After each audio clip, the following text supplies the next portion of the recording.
Paano maging member ng Isvaman PH at ano-ano ang mga benefits dito? Ang Isvaman PH ay isang crowd-lending cooperative form of microfinancing. A crowd-lending cooperative is a financial organization that merges the principles of crowd-lending with the cooperative structure, enabling loans among its members. It operates as a member-owned entity where individuals or businesses can borrow and lend money within a trusted community. Ang bawat member ay maaari maging debtor o kaya naman ay funder. Bilang member ay maaaring makapag-loan o makapag-avail ng financial assistance ng Isvaman PH. Ito ang mga types of loan: Basic Loan, Standard Loan, Elite Loan. Sa pag-apply ng loan ay dapat member muna at may credential amount at maturity period para ma-approve. Gumagamit ang Isvaman PH ng loan credential system na magiging paraan upang ang kada member nito ay magiging eligible para makapag-loan at hindi mahirapan mabayaran ito. Ito ang ilan sa mga features ng Isvaman PH loan credential system. 1. Membership-based eligibility. Bawat member ay maaaring mag-build ng debtor credential para maging eligible sa lahat ng loan types. 2. No traditional banking requirements. Hindi tulad ng tradisyonal na paraan ng pag-apply ng loan sa bank.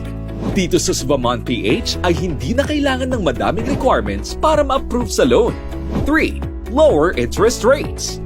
Hindi mataas at abot kayang interest rates na ibinibigay ng Isvaman PH. 4. Fully online and digital operations.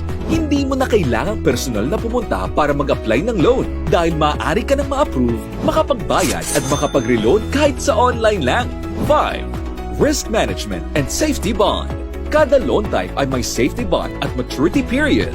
Isa ito sa ile-leverage ng Isvaman PH to manage the risk and sustainability. Isa pa sa ino-offer ng Isvaman PH ay ang funder, kung saan ay maaaring kumita ang members ng interest-based sa amount and term na i-fund. Ito ang mga funder terms na pwedeng pagpilian: Single term, Dual term, Triple term. Once may na-activate na funder term, ay magiging qualified na din as agent ng Isvaman PH. Isa sa mga benefits ng pagiging agent ay ang pagkakaroon ng referral link, kung saan ay makakapag-register ang referrals nila na gusto din maging member ng Isvaman PH. Kapag nag-start na maging debtor o funder ang mga referrals mo, ay may agent commission na 15% mula sa amount credential or i-fund nila. Maraming paraan para makatulong pinansyal ang Isvaman PH. Ito ay ginawa para makaragdag channel para sa naghahanap ng pag-asa at opportunity sa mas simple at may pagtutulungan na paraan.